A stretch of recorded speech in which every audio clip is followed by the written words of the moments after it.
우리는 살다 보면 자꾸만 똑같은 문제에 부딪힙니다. 사람이 변하지 않는다며 답답해하고 상황이 반복된다며 지칩니다. 왜 나는 항상 이런 사람을 만나게 될까? 왜 나는 이런 말에 매번 상처받을까? 왜 이 일만 생기면 나는 무너지는 걸까? 그런데 한번 생각해 볼까요? 이 문제가 반복되는 이유는 삶이 나를 괴롭혀서가 아니라 나는 배우지 않았기 때문일 수 있습니다. 부처님께서는 이걸 아주 정확하게 꿰뚫어 보셨습니다. 그리고 이렇게 말씀하셨습니다. 지혜는 모든 고통을 건너게 하는 배다. 무지는 생사의 파도 속에 빠지게 한다. 법구경에서는 이렇게 말합니다. 우리는 알지 못하기 때문에 괴롭습니다. 내가 왜 이 말에 화를 내는지도 모르고 상대가 왜 그런 행동을 했는지도 모릅니다. 모르기 때문에 오해하고, 모르기 때문에 다투고, 모르기 때문에 끝없이 미워하게 됩니다. 그 무지는 단지 지식이 부족해서 생기는 것이 아닙니다. 가장 깊은 무지는 자신의 마음을 제대로 바라보지 못하는 데서 비롯됩니다. 화를 내고도 그 화가 어디서 왔는지 알지 못한 채 남 탓을 하고 상처받고도 그 상처가 오래된 기억에서 비롯된 줄 모른 채 오늘의 상황만 원망합니다. 부처님께서는 이러한 마음의 작용을 무명이라 부르셨습니다. 무명은 말 그대로 밝지 않음입니다. 자신의 내면을 환히 비추는 등불이 없기에 우리는 어둠 속을 더듬으며 살아갑니다. 그래서 같은 실수를 반복하고 같은 사람에게 또다시 기대하고 같은 괴로움에 자꾸 빠져드는 것입니다. 삶이 괴로운 이유는 우리가 그 괴로움을 배움의 기회로 삼지 못했기 때문입니다. 고통은 찾아옵니다. 하지만 그것이 우리를 망가뜨릴지 아니면 깨어나게 할지는 그 안에서 무엇을 배우는가에 달려 있습니다. 부처님은 괴로움 속의 숨은 법을 보셨습니다. 그리고 그 괴로움을 통해 자신을 비추고 세상을 이해하고 해탈에 이르는 길을 가르쳐 주셨습니다. 이 세상에 완전한 행복을 가져다 주는 조건은 많지 않지만 배움만은 누구에게나 허락된 길입니다. 지금 괴롭다면, 지금 혼란스럽다면 그건 내가 더 지혜로워질 수 있는 귀한 기회가 왔다는 뜻입니다. 고통이 끝이 아니라 질문이 될 때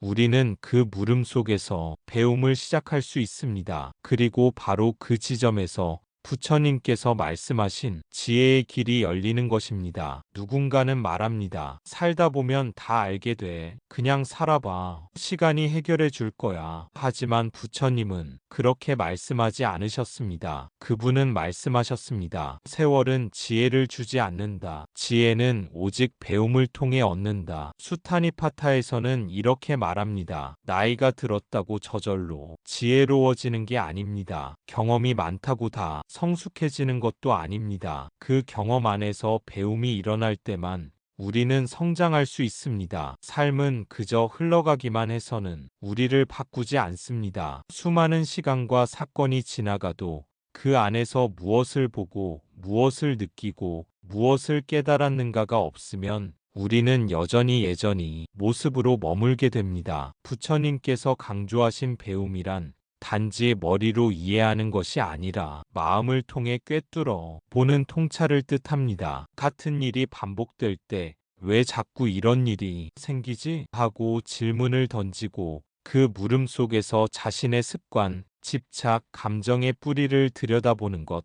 그것이 바로 수행자의 배움입니다. 어떤 이는 나이를 핑계 삼아 말합니다. 이 나이에 뭘 더 배워. 하지만 부처님께서는 지혜는 나이와 상관없이 언제든 시작되는 것이라고 하셨습니다. 참된 배움은 어린아이의 마음으로 세상을 다시 보는 데서 시작됩니다. 고정된 생각을 내려놓고 자기 방식이 틀릴 수도 있음을 받아들이고 낯선 진실 앞에 자신을 열 수 있을 때 비로소 삶은 우리에게 가르침을 줍니다. 세상을 바라보는 시선이 변하면 익숙했던 고통조차 새로운 의미로 다가옵니다. 화가 날 때 그 감정 속에서 내가 무엇을 지키려 하는지를 배우고 실패할 때 그 속에서 내가 무엇을 두려워하는지를 배우며 삶의 구석구석에서 부처님 말씀처럼 매 순간을 도량으로 삼는 길이 열립니다. 부처님께서는 늘 말씀하셨습니다. 배움은 삶을 닦는 첫걸음이며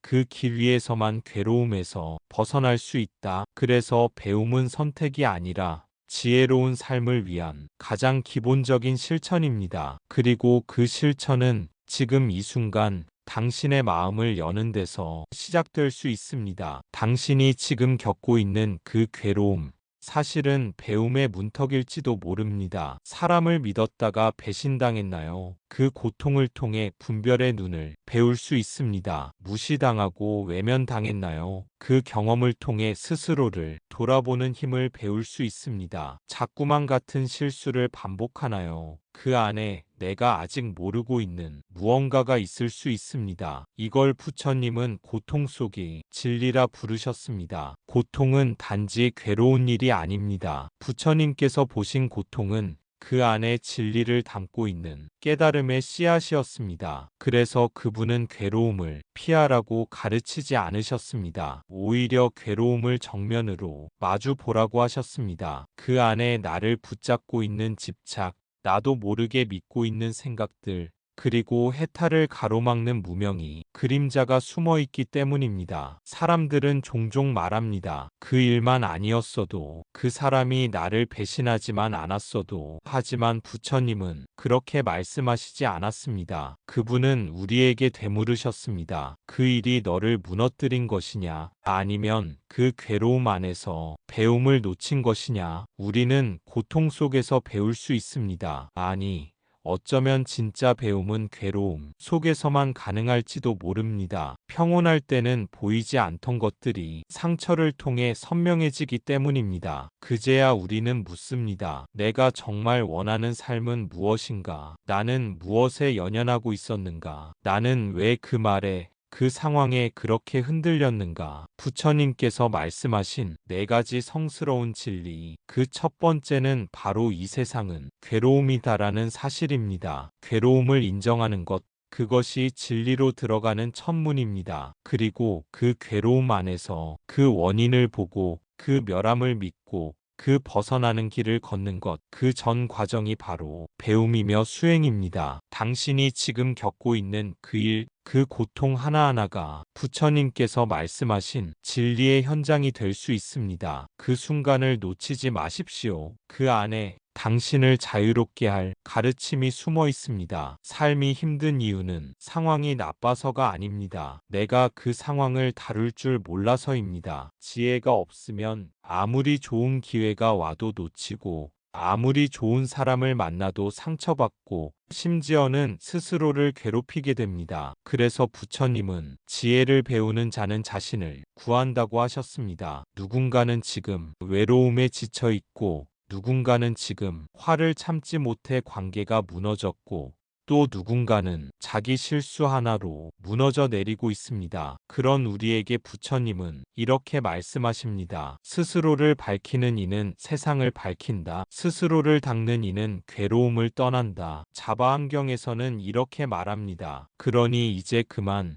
세상을 탓하고 사람을 원망하고 자기 자신을 자책하는 마음을 잠시 내려놓으셔도 괜찮습니다. 그 대신 조용히 나에게 물어보는 것입니다. 나는 지금 이 괴로움에서 무엇을 배워야 할까? 이 물음이 바로 지혜의 시작입니다. 이 물음은 단순한 질문이 아닙니다. 그 안에는 내 삶을 바꾸고자 하는 의지가 있고 고통을 탓이 아닌 배움의 재료로 받아들이는 용기가 담겨 있습니다. 괴로움을 피하려는 마음이 아니라 그 괴로움을 깊이 들여다보려는 태도에서 부처님께서 말씀하신 지혜의 불빛이 비로소 켜지기 시작합니다. 우리는 흔히 말합니다. 나는 왜 이런 일을 겪어야 하지? 하지만 부처님께서는 그보다 더 근본적인 질문을 권하셨습니다. 나는 이 괴로움 속에서 무엇을 놓지 못하고 있는가? 무엇을 나라고 붙잡고 있는가? 이 질문은 삶의 표면이 아니라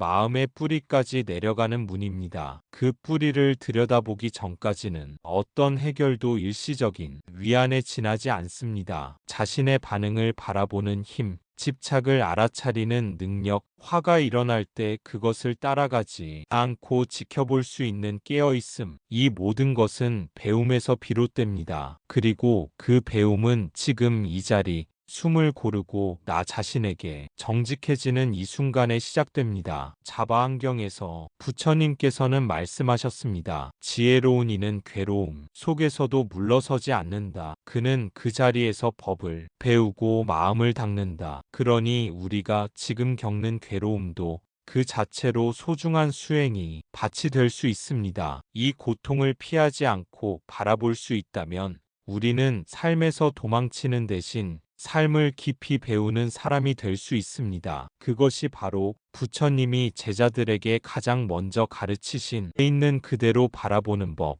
그리고 깨달음으로 향하는 첫걸음입니다. 그리고 지금 이 순간, 당신이 그 배움을 시작하는 순간, 당신의 삶은 더 이상 같은 자리를 돌지 않을 것입니다. 조금씩 하지만 분명히 달라질 것입니다. 실수를 해도 더 깊이 성찰할 수 있고 상처를 받아도 더 너그럽게 바라볼 수 있게 됩니다. 무너져도 다시 일어날 힘이 생깁니다. 이게 바로 부처님이 말씀하신 배움이 주는 진짜 힘입니다. 마지막으로 부처님이 말씀을 한 번 더 전합니다. 지혜로운 이는 배움을 멈추지 않는다. 그는 삶을 건너는 배를 지닌 자이다. 증이라 환경에서는 이렇게 말합니다. 이제 우리도 그 배에 올라탑시다. 다시 배우고 다시 깨어나고 다시 시작합시다. 그것이 괴로움을 벗어나는 가장 실질적인 길이니까요. 그 배는 단순한 지식이나 정보를 담은 배가 아닙니다. 마음의 바다를 항해하는 지혜와 자비로 가득 찬 배입니다. 그 배를 타고 나아갈 때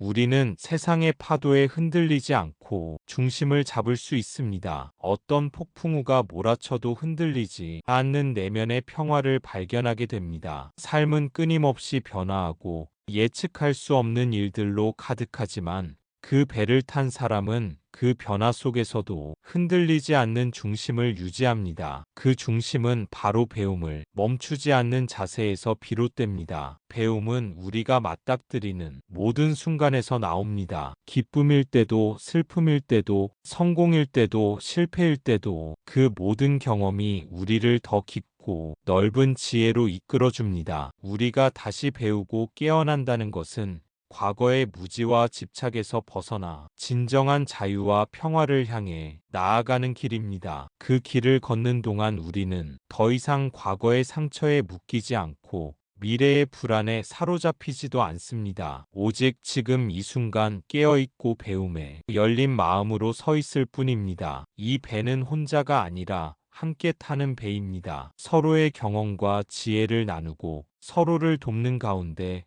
우리는 더욱 강하고 넓은 바다를 건널 힘을 얻습니다. 부처님의 가르침은 바로 이 함께하는 배움의 길을 밝혀줍니다. 그 길에서 우리는 서로의 괴로움을 이해하고 함께 자유로워지는 기쁨을 누릴 수 있습니다. 그러니 오늘 이 순간 우리 모두 그 배에 올라탑시다. 삶의 거친 파도를 두려워하지 말고 배움의 등불을 손에 들고 함께 새로운 길을 열어갑시다. 그 길 위에서 우리의 마음은 더 깊이 평화로워지고 세상은 더욱 밝게 빛날 것입니다. 이것이야말로 부처님께서 우리에게 주신 가장 소중한 선물이며 우리 모두가 걸어야 할 길임을 잊지 맙시다. 지금 내 삶이 조금 복잡하고 마음이 쉽게 흔들리고 같은 괴로움이 반복되고 있다면 그건 어쩌면 내가 아직 배워야 할 무언가가 있다는 뜻입니다. 부처님께서는 고통을 벌로 여기지 않으셨습니다. 그것을 배움의 문이라 부르셨습니다. 우리는 지금도 늦지 않았습니다. 지금 이 순간부터 다시 배워나가면 됩니다. 세상을 더 깊이 이해하고